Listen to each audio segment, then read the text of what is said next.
Youtubers, kabar duka kembali menyelimuti dunia hiburan tanah air. Senin kemarin, aktor senior Nasrullah atau yang lebih dikenal dengan nama Mat Solar telah berpulang di usia 62 tahun. Mat Solar menghembuskan nafas terakhirnya di Rumah Sakit Pondok Indah, Jakarta Selatan setelah bertahun-tahun berjuang melawan penyakit stroke yang dideritanya sejak 2017 silam. Saat ini jenazah almarhum sudah dimakamkan di TPU Haji Daiman, Cimanggis, Ciputat pada Selasa 18 Maret pukul 9 pagi. Isak tangis pun pecah mengiringi proses pemakaman almarhum. Kesedihan mendalam terpancar jelas dari wajah keluarga serta para pelayat yang tidak kuasa menahan duka.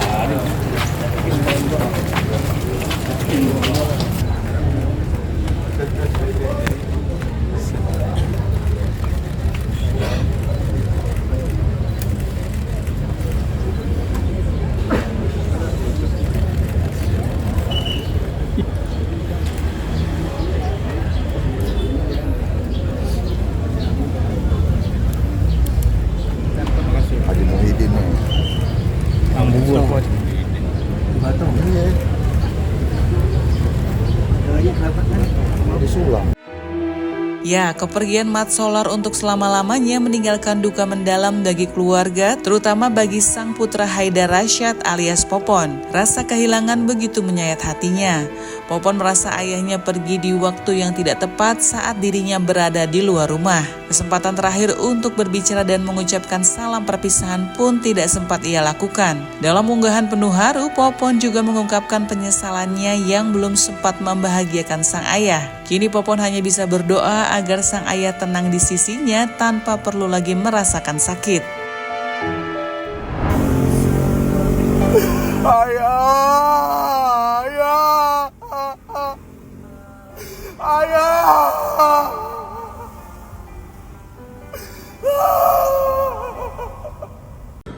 Ayah bangun ya, ayah.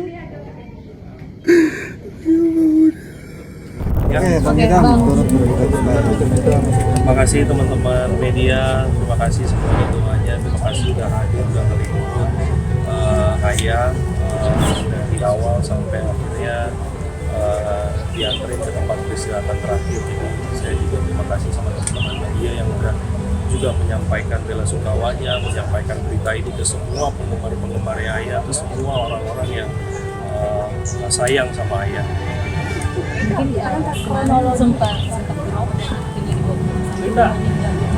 Jadi gini, sebenarnya meninggalnya itu sebenarnya udah di rumah ya, tapi jadi memang kondisinya ayah batuk gitu ya, batuk terus kemudian akhirnya nggak sadarkan diri. Terus setelah sadarkan diri, habis itu kita coba bawa ke rumah sakit dan sudah dikonfirmasi. Jadi jam 9:30 itu kejadiannya, maksudnya sakitnya gitu, karena memang sakitnya ya sebenarnya biasa normal seperti biasanya gitu, memang batuk gitu karena memang ada infeksi di paru-parunya ayah gitu ya, dan memang udah di treatment dan selama ini treatmentnya juga alhamdulillah baik gitu, tapi ya memang Allah menginginkan hal yang lain gitu ya, Allah memang mau memanggil ayah sehingga akhirnya pada saat 9:30 itu kita bawa ke rumah sakit dan dikonfirmasi di rumah sakit bahwa nggak ada. Kalau pagi sendiri kondisinya seperti apa Mas sampai 8:30 malam itu, 9:30 malam? Jadi kayak nunggu mama pulang gitu. Jadi mama kan taraweh tuh jam 8:30 gitu ya. Jadi jam 8:30 taraweh, mama itu kemudian hujan besar kan. Terus habis itu mama pulang, terus setelah mama pulang baru tuh ayah batuk-batuk, terus habis itu sama mama diobati, dikasih uang dan segala macam, sampai pada akhirnya ya Allah berkehendak lain. Mungkin udah sekitar 1-2 tahun ya treatmentnya juga. Efek dari stroke Ya memang sudah menyebar sih ya kemana-mana ya. Awalnya memang stroke gitu ya. Terus mulai dari stroke, habis itu banyak kayak gejala-gejala lainnya. Sempat ada ini apa yang belum ayah itu gak ada komunikasi itu dari 2000, yang bukan gak ada komunikasi sih, sebenarnya lebih tepatnya dia udah nggak bisa berbicara lagi gitu ya. Itu di tahun kalau nggak salah itu 2000 terakhir serangan stroke yang terakhir tuh 2022. POV. Jadi stroke itu kan berkali-kali, dari start ayah tuh 2015, 2018, terus terakhir tuh 2022. Nah mulai dari situ tuh mulai banyak gejala-gejala, akhirnya dia nggak bisa ngomong gitu. Tapi saya selalu coba datengin teman-teman ya kuliahnya ayah gitu ya. Karena ayah ini cuma bisa ketawa nih sama teman-teman kuliah, sama teman-teman main sinetronnya doang gitu. Sama kita susah nih gitu.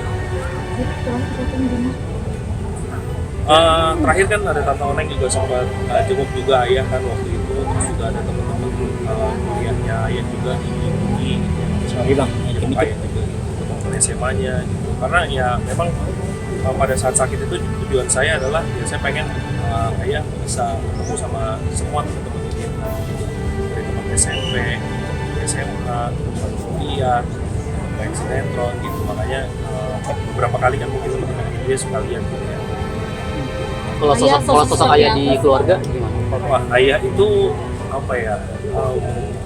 Sosoknya tuh kalau dilihat secara ini kan kayaknya humoris gitu, padahal sih sebenarnya nggak terlalu humoris banget gitu ayah. Tapi ayah tuh orangnya serius, itu ayah tuh penyayang banget dan ya imam lah buat saya, bener-bener apa namanya role model lah buat saya. Pesan yang paling diingat pas umroh, tetangga dan lain sebagainya waktu masih sehat kalau tetangga. Iya itu benar, itu yang buat saya juga sedih menurut saya. Wah, jiwa yang seperti itu berat sekali gitu. Jadi ya dia pilih orang-orang yang sayang sama dia gitu ya. Coba bantu yang dia bisa gitu, bisa bantu dia memang ada. Tapi jumlahnya saya berapa sih kurang tahu, tapi itu hanya ayahnya, kita sebenarnya juga nggak tahu. Tiba-tiba ada aja yang datang ke rumah, mau mana ya? Itu ngobrol gitu. Ayah, wah, yang paling saya ingat adalah sebelum nih terakhir ayah serangan tahun 2022 itu cuma bilang sama saya, Idam jaga sholatnya, jaga adik-adiknya, terus jaga mama sama jaga istri kamu, jangan pernah tinggalkan sholat. Sama ya itu aja dari ayah. Terakhir itu terakhir banget. Ayah benar-benar bisa ngomong secara lugas, habis itu udah mulai susah ngomong. 3 laki semua. Iya.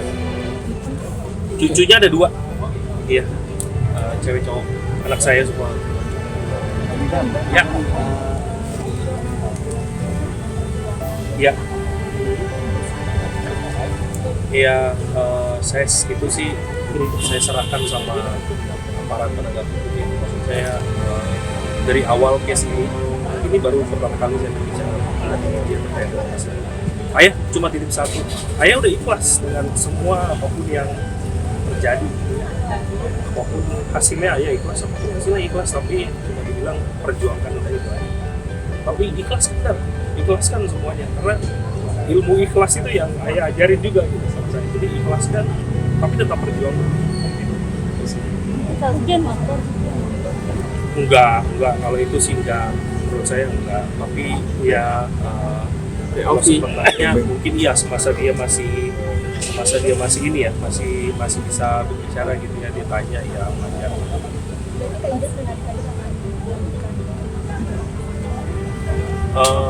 Iya nanti lah ya, itu nanti lah kita lihat jalannya. Karena kan semua udah diurus sama negara ya, kita udah serahkan semuanya ke proses apa namanya di aparat penegak hukum. Iya, habis terawih. Berapa? Iya. Ini bulan yang sangat baik karena sebenarnya kalau misalnya ditanya sejarahnya ayah itu nggak pernah terima tawaran di bulan Ramadan, karena selalu pada saat bulan Ramadan dia selalu tolak semua tawaran. Dia hanya duduk di depan meja makan, dia baca Al-Quran sampai hatam. Jadi banyak kan ya kok nggak syuting, tawaran bukannya banyak. Nah, ayah mau fokus ibadah kan. Ya itu makanya saya bilang saya cukup sedih ketika ya dia dipanggil sama Allah di bulan Ramadan ini, di mana bulan yang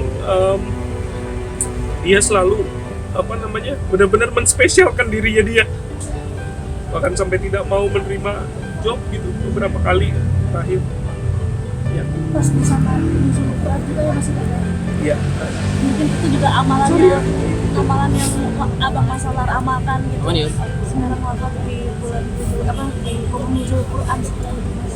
Iya, mungkin kalau udah akhir-akhir ini kan memang udah nggak bisa apa-apa lagi ya, jadi dia komunikasi juga udah nggak bisa, jadi ya kita sholat, kita doain aja di sampingnya ayah, jadi selalu ingetin kayak waktu sholat ya sholat, ya kan. Tapi saya tahu dia sholat atau enggak juga nggak tahu, tapi karena kan kondisinya yang udah nggak bisa ngapa-ngapain lagi saat itu. Tidak hanya keluarga, rekan selebriti pun turut berduka atas kepergian Mat Solar, salah satunya Rieke Diah Pitaloka yang tidak menyangka mendapat kabar duka sepulang kerja. Sebagai mantan lawan main di Bajai Bajuri, Rieke merasa masih punya utang pada almarhum. Ia berjanji akan terus memperjuangkan hak Mat Solar terkait ganti rugi proyek tol senilai 3,3 miliar yang mangkrak sejak 2019. Bagi Rieke, Mat Solar adalah sosok pemarah tapi berbaik hati. Kepergiannya meninggalkan luka mendalam seperti kehilangan seorang suami. Atas seizin dari keluarga almarhum Pak Nasrullah atau yang biasa dipanggil Bang Mat Solar atau yang dikenal juga dengan Bang Juri, kami mohon maaf lahir dan batin jika almarhum ada kesalahan pada siapapun. Mohon diampuni segala kesalahannya dan mohon doanya agar almarhum diterima amal ibadah dan iman Islamnya, dilapangkan kuburnya, diberikan tempat terbaik di sisi Allah Subhanahu wa Ta'ala, dan juga mohon doa untuk istrinya, anak-anaknya, dan keluarga besar yang ditinggalkan, semoga diberikan kesabaran.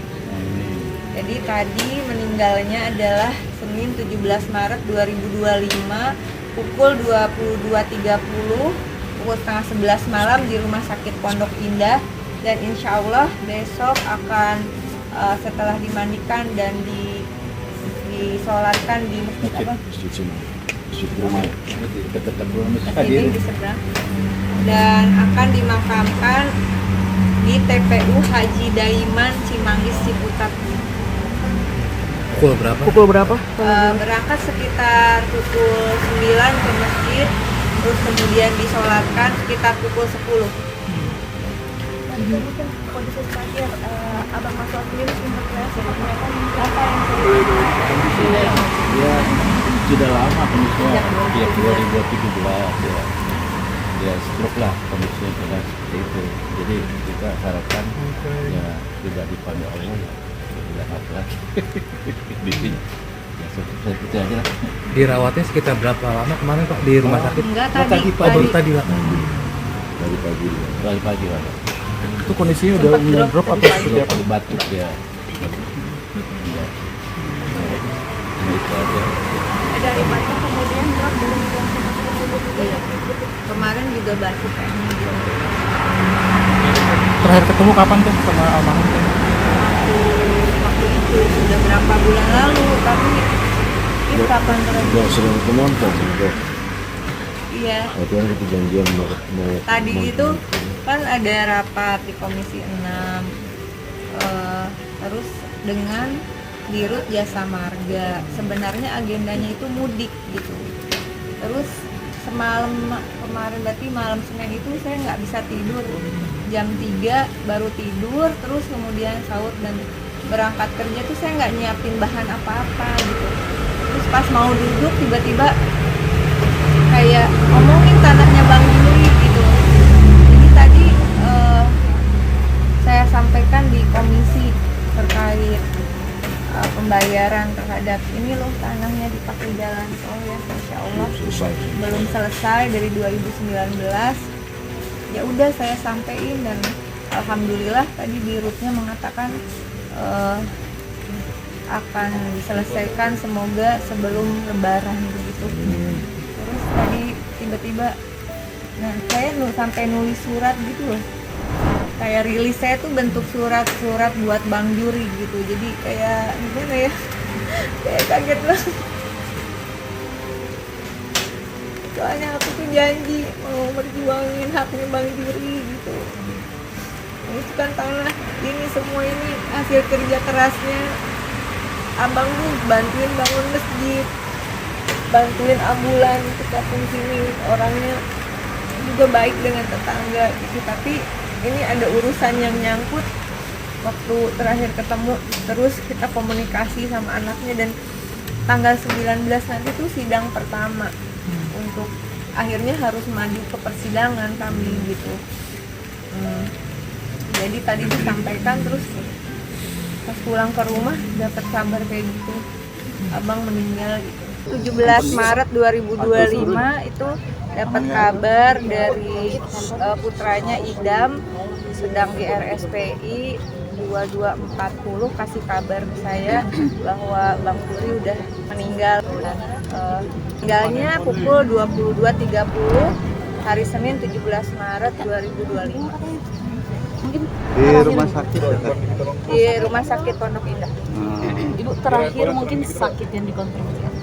Sakitnya dari 2017 itu sakit stroke.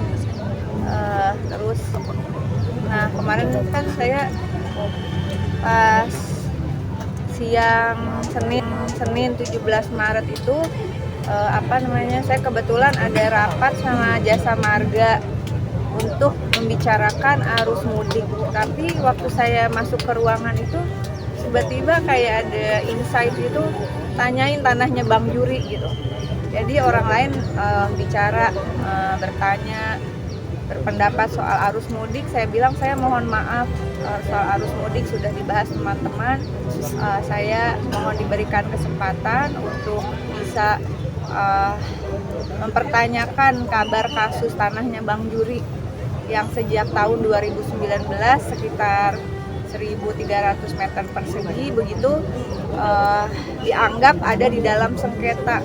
Padahal saya dan keluarga itu sudah menelusuri kronologis dokumen, ada kwitansi jual beli, ada akta jual beli, ada hak alas bagi Bang Juri, dan kemudian ada surat dari ahli waris yang menggugat itu bahwa tanah ini tidak dalam sengketa. Itu di Juli 2019. Tapi Desember 2019 dinyatakan justru oleh negara bahwa tanah itu bersengketa begitu. Dan uang yang harusnya dibayarkan ke Bang Juri akhirnya melalui skema konsinyasi namanya itu disimpan di PN Tangerang sampai sekarang. Sehingga kita memang sedang berjuang. Lalu kemudian kemarin itu Dirut Jasa Marganya akhirnya bilang bahwa insya Allah sebelum Lebaran akan selesai. Catet ya, nih Pak Dirut Jasa Marga, nih Bang Juri sampai meninggal nungguin kepastian. Tapi mungkin juga setelah itu, setelah ada kepastian bahwa insya Allah mudah-mudahan, mohon doanya, ini haknya Bang Juri. Saya bilang juga di rapat, saya tahu betul bahwa uang ini adalah hasil kerjanya Bang Juri. Syuting bertahun-tahun, kita itu jadi pemain sinetron atau jadi komedian, jadi aktor itu nggak gampang gitu.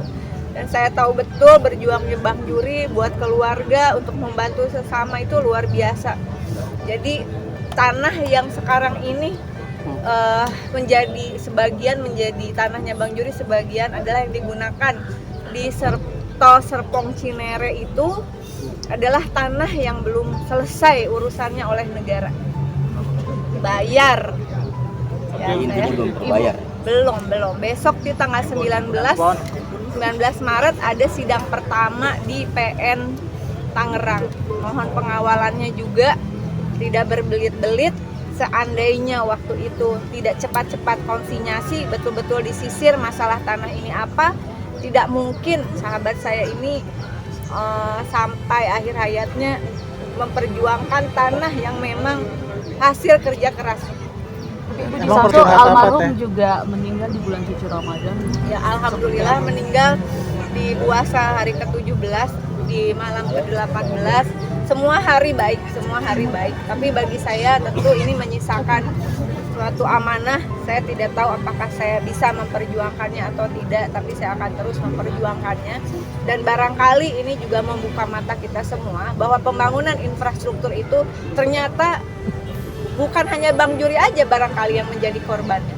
Banyak yang mudah-mudahan penentu kebijakan jangan zolim lah, jangan zolim. Teh, Ibu, ada ada cerita pesan atau terakhir pesan nggak? yang Pesan dititipin? terakhir. Selama bekerja atau kenangan yang paling diingat lah. Ya banyak banget ya saya jadi istrinya Bang Juri itu dari sebelum saya nikah. Jadi cukup panjang perjalanannya dan kita terus ya berkomunikasi kadang on off tapi selalu ada komunikasi juga dari anak-anaknya gitu. Teh, di akhir ada pesan atau mungkin cerita sama Teh Rika Nggak ada soal itu, saya pesan ini? pokoknya terakhir itu dia juga nggak cerita. Waktu terakhir saya nengokin saya baru tahu kalau tanahnya ini belum dibayar. Semasa hidupnya, Mat Solar dikenal sebagai artis berdarah Betawi yang lahir di Jakarta pada 4 Desember 1962. Pria berusia 62 tahun ini memulai karirnya dari sejumlah panggung teater dan sukses dikenal lewat sitkom populer Bajai Bajuri. Ia juga sempat bermain dalam salah satu sinetron terpanjang Tukang Bubur Naik Haji The Series sebagai Haji Sulam pada 2012 lalu. Namanya pun pernah masuk dalam daftar nominasi Festival Film Bandung 2013 dan Panasonic Gobel Awards 2013 lewat sinetron Tukang Bubur Naik Haji The Series.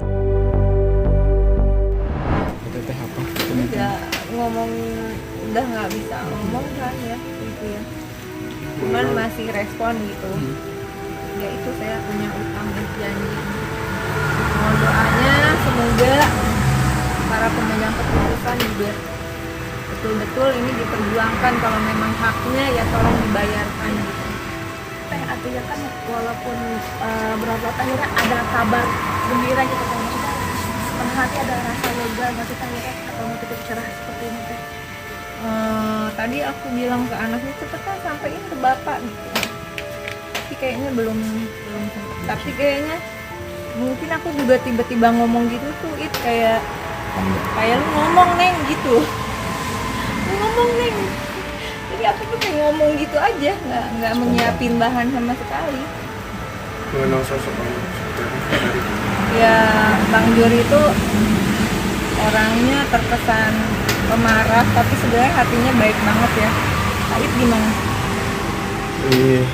Bang Juri itu udah nganggap abang Ani, orang tua Ani, guru Ani banyak belajar dari waktu Bajai. Ani banyak belajar dari Poneng, Bang Juri, almarhumah emak, Ucup, semua ini.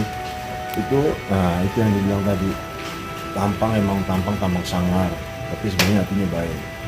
Dan jangan dicolek aja kalau Bang. Gitu. Sebenarnya sih jangan Momen yang nggak dilepas sama almarhum. Kenangan. Aduh banyak banget ya, karena kita hidup bertahun-tahun di studio syuting dan di situ kita ada ruang tunggu, kita banyak komunikasi.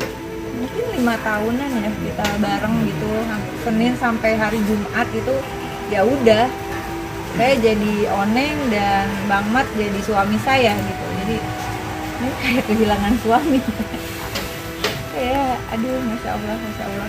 Mohon doanya aja tadi untuk Bang Juri dan untuk keluarganya, dan juga semoga apa yang menjadi hak Bang Juri bisa kita perjuangkan bersama untuk segera dilunasi pembayaran tanahnya. Itu tanahnya kalau mau lihat udah dipakai jalan ke orang jalan tol. Makasih ya semuanya ya. Insya Allah. Terus dimakamin di berapa tuh jadi?